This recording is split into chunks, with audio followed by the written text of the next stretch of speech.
All right, beautiful people. So yes, we're back again in the you know how we always do it. If you haven't subscribed to the YouTube channel yet, do so right away. Follow us on all social media platforms. Today, I'm here with your madam herself. Do I have to mention my name? I really know. Now more. And the family. But yeah, I hope everybody is doing well. How are you doing? I'm good. Why? As a summer here, but spring money. Yeah, it's spring, but I'm still feeling the heat. I'm feeling the heat. So today we are bringing you more heat. You understand? But we are going to start off with a conversation. All right. Then later we'll roll into stories like we always do. So recently there was a case that surfaced on the internet. Okay. Yeah, Madam, that woman not the same day. Me who but. So long and short of it all is a priest in Ghana within the Ga community or the Ga locality got married to a very young girl, aged 12. You can make her 20. 12 years old. Okay. That's very young. Yeah. And the man is 63 years. BBC News reported this particular case, and I'll just read a little bit of it. So it goes like, outrage as traditional Ghanaian priest, 63, marries 12-year-old girl. An influential traditional priest, aged 63, has sparked an outrage in Ghana by marrying a 12-year-old girl. The priest, Numo Bokote Lawe Churu, the 33rd, married her in a customary ceremony held on Saturday, 30th of March, 2024. In the face of criticism, community leaders have said people do not understand their customs and tradition. The legal minimum age to get married in Ghana is 18, and the prevalence of child marriage has declined, but it continues to happen. All right, so videos and photos of the elaborate event that was attended by dozens of community members have been widely shared on social media, triggering an outcry among many Ghanaians. During the ceremony, women speaking in the local language, Ga, told the girl to dress teasingly for her husband. Then they can also be heard advising her to be prepared for wifely duties and to use the perfumes they gifted her to boost her sexual appeal to her husband. All right, the statements fuel the outrage as they have been perceived to mean that the marriage was not merely ceremonial. Critics have called for authorities to dissolve the marriage and investigate Mr. Churu. So there's more, but I think this happened in Nungwa. The leaders of the Nungwa indigenous community, to which both of the girl and the priest belong, have condemned the public's opposition to the marriage, saying the criticism comes from a point of ignorance. So yes. The criticism comes from a point of ignorance. Yes, that is from the general public's knowledge when it comes to what they are doing. No? Almost say we are ignorant when it comes to their culture. And what is their culture for them to marry off a young girl at the age of 16 or what? 12. 12 years. Yes. And that's part of their culture? But this is in no way to downplay any culture, all right? But there are some norms in culture that obviously needs to be respected, but some of these norms need to be prohibited. Yeah, like true. Because they don't make sense. Because this is a kid. I would say a kid because 13 years. 12 years. I don't even think that she has menstruated in pool. Not yet.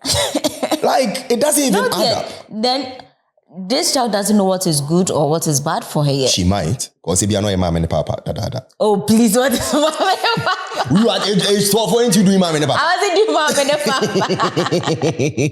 I wasn't doing that. Yeah, but... So let's say at this age, this child can't decide or make decisions on their own. She can't, actually. She can't. Yes. And her education is also at stake. Yeah, that's actually a good thing to say, you know. Would she still be going to school? That's the issue. Getting married to a child at the age of 13, what at all is she going to do for you at home? It's crazy. This is a very, like, serious For case me, when it comes to even pedophilia. This is like child abuse. Of course, if he does anything to her sexually, it's child abuse. It goes straight into child abuse. In culture, what I know is we call something, is it a swawari? Yes. As for that one, the child will be at your parents' house. Yes. And the one will be like, oh, okay, this child, I'm offering this kind of, is it? Like that's or the instability or that kind of vibe. Yeah. I'm so when she's of age. So when she's of age, I'll just come and pick her. Or marry her. Right. That makes sense. But just at this instant, marrying the person to your house at this age. Right. Yeah. So you talking from that African perspective. Makes sense. That's what I know. Yes. So this being part of their culture, then I'm here to be educated on. Yes. So obviously we are all ignorant, but like speaking from a place of knowledge and how the world is supposed to be moving at this point in time, you know. Yeah. This is not about ignorance. This is about making sure that this child is in safe hands. Because at age 12, and you as a man, age 63, Charlie is that can straight. Be like twice or three times your daughter. Oh, Masa. No. What are we talking about? No. You feel me? Nana Churu. So like, I personally feel, say, the world is outraged based off the fact to say, this girl is a child. She knows nothing. Yeah, she knows nothing. And yes, you have your culture. Yes, we respect that. But some of these norms in this culture, like in this thing that you call a culture, should be eliminated. Why? Because it puts children like this one in danger. Yeah. And for the whole community in there to accept something of such nature, then we say it's embedded in their DNA. They understand what they are doing. But this child still needs the parents around to. Oh, but the parents were there. It was not like the parents were not there. What I'm trying to say, at the age of 13, you still need your parents around. Of course. To direct you in things to do, to help you grow up. Right.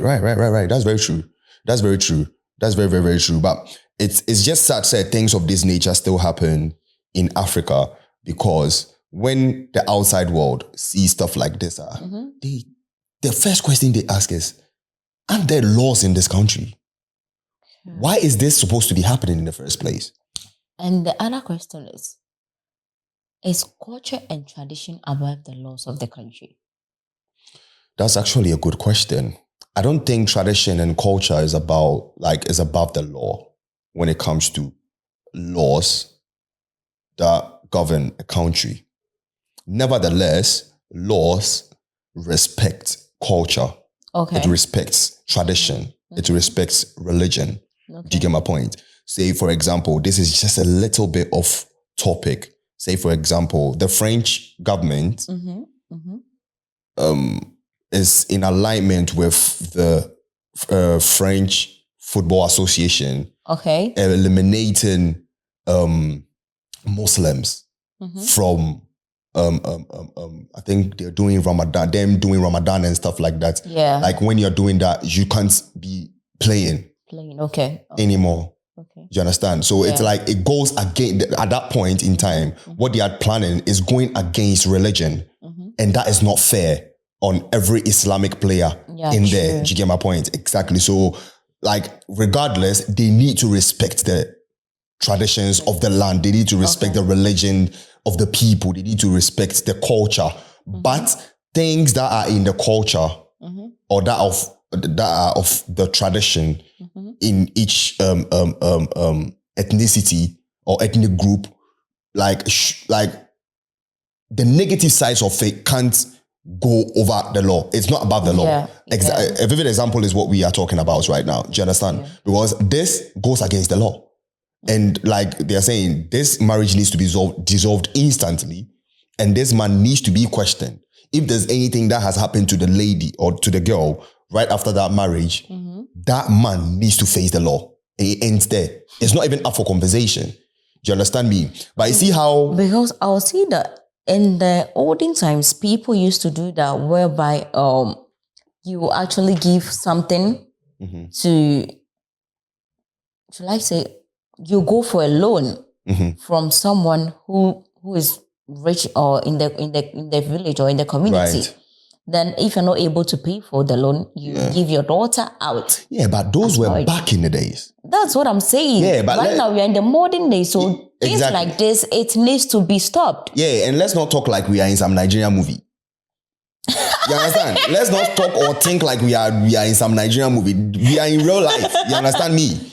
We are not in a Nigerian movie or Ghana film. Yeah. We are in a real life where we are facing reality and not making it sound like, oh, some musikani be there, some kwasi bi owesikana me akwakoje no di me nua ba akosi awo. It doesn't happen in this modern age. You understand me? So when things of this nature pop up. The thing is, old men who think that women can't do anything in the society and their place is the kitchen. So you come to marry this girl and she'll be stay at home, whatever, and be in the kitchen, please. Those are olden days. Those days are not, they are no longer there right now. This is even way beyond just the woman staying in the kitchen. This is much more of a man getting child power. abuse staying in the kitchen. Do you understand? This is much more of a man getting power over a woman, because if you are of age 63 and you believe that you can get like ultimate power, but this ultimate power goes all the way down to... Don't you think he is doing that just because of him being prominent in the society as well? We'll come on to that. Prominency obviously comes with power. Okay. And you thinking you are in a position where you have absolute power and you still want to have power every single part of your life, and you getting married to this child makes you feel like this is where you have ultimate power, but you can't have that ultimate power over, like, say, a 25-year-old lady or a 30-year-old lady. I'm sorry, then you are not even meant to be a king in the first place. Do you understand? You are supposed to have power even over somebody that you are older than. True. If you demand that power, do you get my point? Because listen, I'll get into that part. Even as a man, when you are like, say, 30 and you are in a relationship with a woman that is older than you, you are supposed to have that power in the relationship. You are the head, regardless.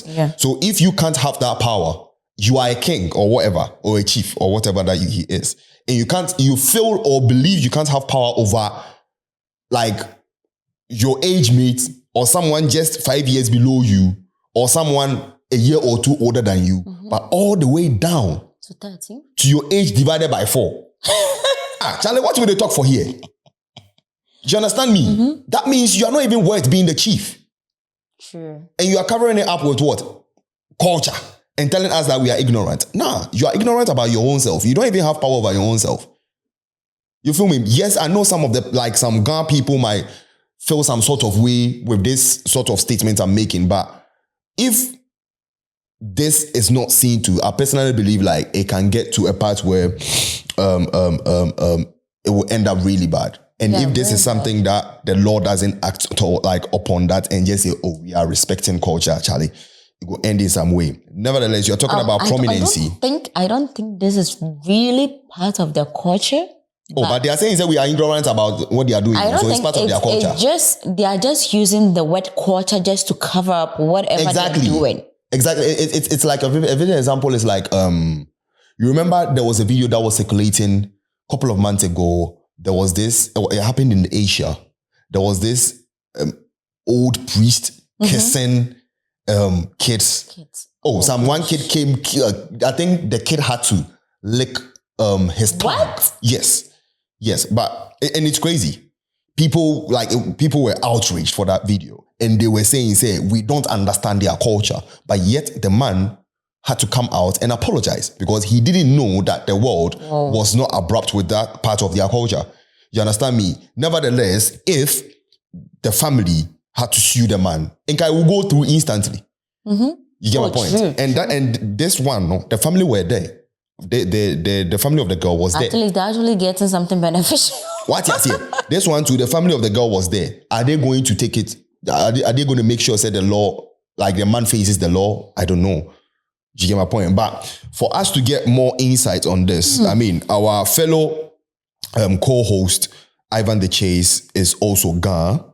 And I would like to call him up so we can hear. Maybe he knows their culture more than we do. Exactly, he's gone. All right, bro. So You are live on the podcast, and we're talking about the recent outrage that happened in Ghana with a priest getting married to a 12-year-old girl, and this priest is 63.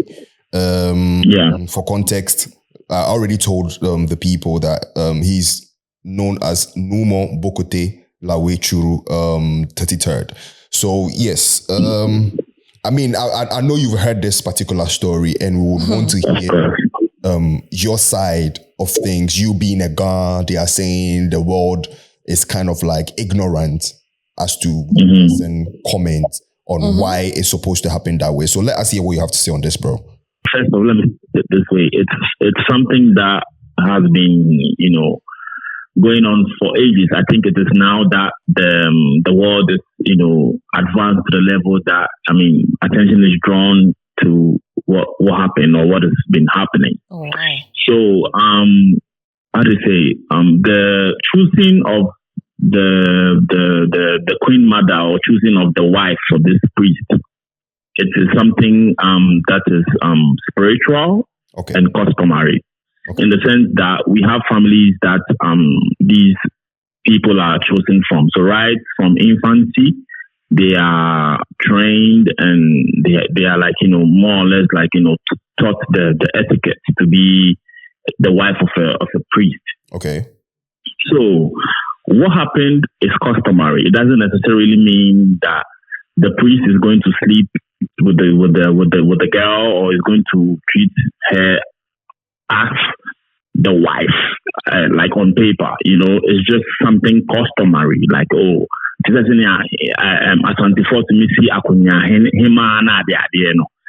necessarily mean that the king or the chief is going to be doing or will be expecting her to be performing wife duties.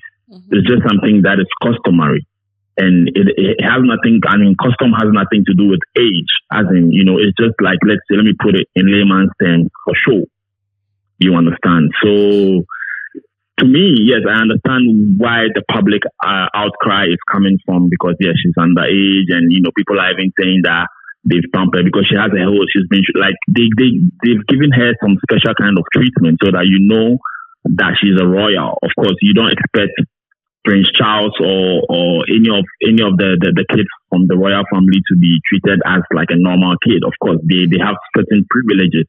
So they take her to school.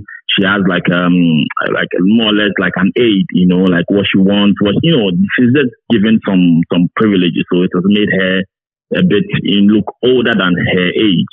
That's what I've read so far on social media, where people are saying that she's looking big and all that that sort of stuff. But then the thing that people are forgetting is that these things are just customary. It doesn't necessarily mean that the priest is expecting her to wash his clothes or do things or duties as a wife. Exactly, so that makes absolute sense coming from your side. Now, according to BBC News, when the videos came out and it was circulating, they spoke absolutely in Ghana. Now, there's a part of the article that says, during the ceremony, women speaking in the local language, Ghana, told the girl to dress teasingly for her husband. They can also be heard advising to be prepared for wifely duties and to use the perfumes they gifted her to boost her sexual appeal to her husband. So at this point in time, with what you're saying, it kind of like contradicts. So let me put it. So it's two. I get the angle that you're coming from. So it's two ceremonies that are supposed to be performed. This is the first one, which is customary. The second one will be done like 5 or 8 years after. Oh, okay. So by that time, the girl is of age, and that is when the second ceremony is what like kind of makes it official. You understand? But that one, things. We are living in a world that things change overnight. It could change. It could be that the priest, because the priest is old. Like he'll be. I don't know. It's not like I'm raining curse or anyone, but then anything can happen. So probably the second ceremony might even not happen because let's say the priest is no more, so they need to choose another priest and things like that. And even quicker at her age, in the next 5 or 6 years, she'll be 18 and she'll be within the legal age to get married or to yes. Exactly. So that is so the first one is customary. The second one is what seals the deal. So the first one doesn't necessarily hold weight as the second one. Let me put it that way. Okay. So in other words, this ceremony that the world witnessed was much more of she being ordained, or we would say exactly. Yeah. As a so finally this is the wife of the spirits have chosen to be for the priest, and going forward everyone is supposed to address her. So it's not like for the girl communities we know, because when you come from a particular family we know that we're there or your royal way or your kunyahema will say. But then for the outside world they don't know, so people might be asking questions. So this is to more or less like educate them or let them know that okay, so this is next in line to be the wife of the chief priest. Okay. So address her as such. Okay. And then the second one is what's going to seal the deal and make things formal. I would say that's understandable. Yeah. That's a question for you. Okay. Sure. Ivan, can you hear me? Yeah, I can hear you perfectly well. I wanted to ask that right now we have, since we have norms and culture in every tradition, in every tradition, and in this modern times whereby kids or let's say young ladies or children are going to school, making something out of their life and all that, becoming prominent people in the society, do you think modern times like this, it can make changes to the norms and culture of their tradition? Our tradition is tradition. Tradition is what makes us different from the others. Right. We have things that we do that makes us unique.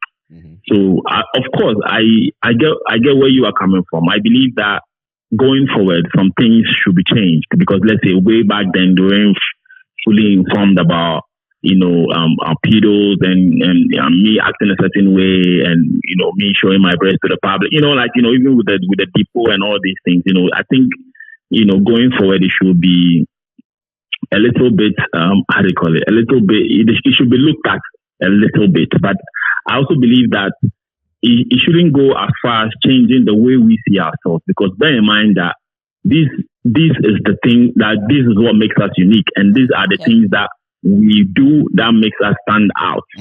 You understand? And it more or less like if you change it, you are kind of losing your identity in a way. You understand? So we have to approach these things cautiously, because now is the Ghana community. But we also have instances where, let's say, when the king of the Ashanti kingdom dies, they say that yes. What about that? Yeah. Because I know the empire, so that's change. Why there's always like they are change. So I believe that every religion or not religion, every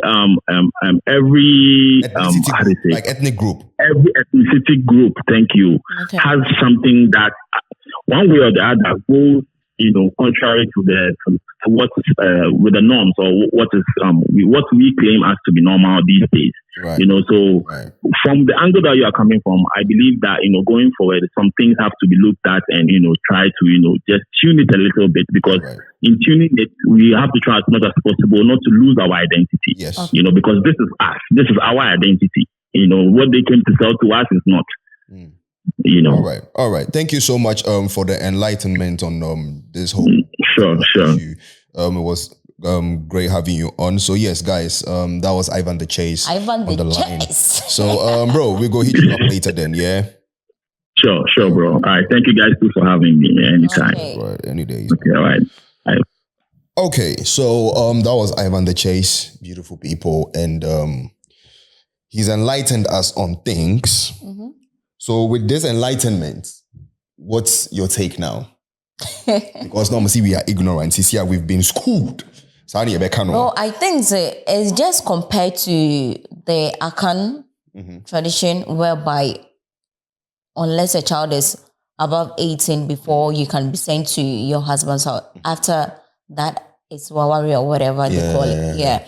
So I think that, it's just compared to that one. So some way, somehow. Some way, somehow. Yes. Yeah. So with this, it's not just like, just because the first customary rites has been performed, it doesn't mean that they are sending the child to the man's place at that instant. Right. But right. the child can be able to school and all that. So at the age of 18, she's due. But my question is, what if at the age of 18, the child decides, say, oh, okay, I don't want this marriage? You see, with that part of the conversation, it's tradition, and we can't say anything about that. Why? Because, women that are meant to marry the kings of the land are royals. It's in the family. It's a bloodline. Okay. Do you get my point? Okay, I'm getting it. So you growing up, you already know you are supposed to marry a king. Oh, okay. It's part of you. Yeah. Do you get my point? It's part of you. Yes, there are instances where they are not ready to get married to the king as of that point, because maybe we need to know, or they just want to have a personal life. Then to be passed on to it will pass on to the next one. Did you get my point? Yeah. So that's the side of culture that they know how to deal with it. Did you get my point? So I mean, you guys heard the deeper information. We've been enlightened on our ignorance. Exactly. So we've all been enlightened on our ignorance. I hope you learned something from this as well. There's another part of this conversation, just a little bit, that we would want to touch on. Why is the world so outraged when it comes to women being in this sort of positions where men are kind of like have an advantage over them? But when it turns out to be the opposite, the world doesn't give a fuck about it. Because there are so many situations where women of huge ages or a huge age gap are in relationships with boys that are like 3 times below their age. How about that? Why isn't the world talking about that? Why isn't everybody talking about that? Because see, even if you are a man and you are 23 and you are dating a girl that is 16, it's a big problem. Yeah, it is. It is a big problem. But we have a footballer in Real Madrid right now who is 17 dating a girl who is like 25, 23. Do you understand? But the world is not going to talk about that. They are going to say, oh, he's a man. No, he's not a man. He's underaged. I think right now the world is protecting women or ladies more than the men. Why shouldn't it be equal? Because we actually have, or we've had situations where women has been through a lot. Okay, so you think men don't go through a lot? Men go through a lot. So why isn't it equal? But it's not compared to now modern times. You get it? Okay, so when it comes to the law, it was like our moms were the one passing through all these things. Okay. So right now that we have people, or we have laws governing the world and all that, women interest is more at heart more than men. Why? Because you can't tell me a guy or a boy at age 15 getting raped shouldn't be looked at just for the mere fact that women have been raped. I think it's been looked at. It's been looked at, but women's own are more. I don't know. No, because I don't know if that, because Scott Pipe, and I don't know, you are not into NBA. There's an NBA, there are 2 NBA athletes. Michael Jordan's mate. Now Michael Jordan's child is dating Michael Jordan or Onuni mate. Mobile basketball. Dada. How is that even supposed to be happening? But we are here talking about a man getting married to another way. Do you get my point? There's another 63-year-old woman somewhere dating a younger man who is in the NFL. Why? Because he has money. But we are not going to talk about that. And we say, oh, when it's men can deal with our problems. No. If it comes to the law, in my humble opinion, it shouldn't be gender biased. Just as much as we fight for women, we should fight for the men too. Women are the weaker vessels, so Charlie. Oh, so you are telling me, no. So you are telling me a 12-year-old boy is stronger than a 12-year-old woman. So therefore, when a 12-year-old boy, relax, let me land, please.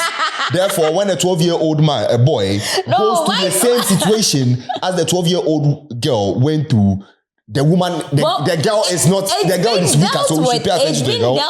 But the issue is the woman issues which comes out more, but which is being recognized. My question is, why is it supposed to be like that? Because with this same mentality that because you guys, you don't normally speak up on it more than we women speaking up on it. This is the issue.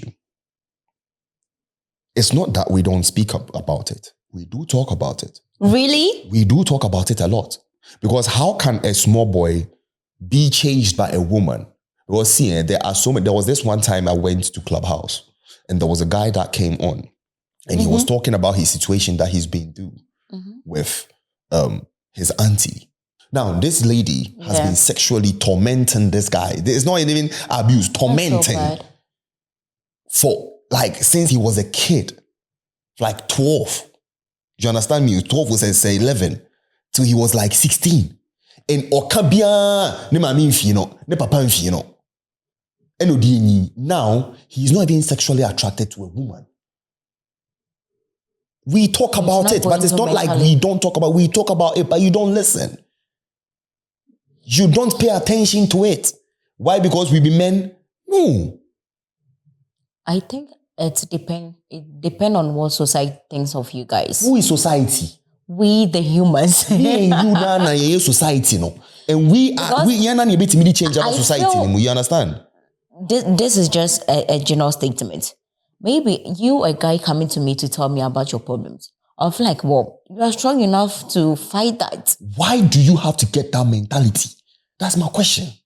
Because you guys were made or born to be strong. So we are not. So when we go through problems, we shouldn't talk about them. You can share it. You can talk about it. So, but we solve our own problems. Why? Charlie, it doesn't make sense. See, let me tell you something. This will be my last take for this particular issue. I believe, sir, we as human beings, just as much as we pay attention to women or the female species, we should use that same energy paying attention to the male species. Yeah, when it comes to situations like this. I'm on the same point with you. Because there are so many cases when it comes to the female species, when they go through such issues, the amount of energy we push in, it's deserving. We need to push that energy in there. But let's push that same amount of energy into the male. Because Charlie, as we sit here right now, there are males that are getting raped, but we don't talk about it. There are males that are getting sexually defiled, but we don't talk about it. Let's say even your own male friends, when one of you get raped and you go and tell your own male friends that I was raped, you are going to be mocked. Yes, but we should stop that. That is my case. So it's like women fight for women right now. Not women fight. The world fight for women. Not the world. And the world laughs at men. Wait. When it comes to the same case. Point blank period. It ends there. Because if I have circle of female friends, you get it, then one of my female friends comes to tell me that this man raped me. That is going to be file a case against that man. Instantly. Not instantly. Not even the female friends. I won't even hesitate. I won't laugh. It's the same thing with me. It's the same thing with men. But with men, you are going, your friends, so like the way they'll make fun of it, the way they'll even makes joke like. See, even if this boy goes to the police station, like the police men in there are going to laugh. You are. That's what they'll say. Do you understand? But I believe the society, we as humans, we should change our mentality. Yeah, I think the society, when it comes to rape case, they had to protect men and women as well. And not necessarily we are all humans and we all have defilement. Let's just put it in under that we all umbrella. have feelings. So just because someone or just because this person is a man doesn't mean that person is strong enough to fight that. The kind of protection you give to that woman, I think you should give the same attention to the man as well. Because see, this whole thing, like pushing that sexual, like assaults, defilements, everything aside, See, the world counsels people when it comes to even grooming. Grooming. Like this is a vivid example of grooming. With the case that we were talking about, it's a vivid example of grooming. But see, if a man grooms a girl, the way the world will rise against that issue, and me, I'm part of it. It means I'm man. Do you understand me? But if a woman is to groom a man right now, we're not going to give a fuck about it. And it's not supposed to be so. That's my case. If we are fighting for equality, it should be vice versa. We shouldn't let it be gender biased. True. See, male kids are going through it too.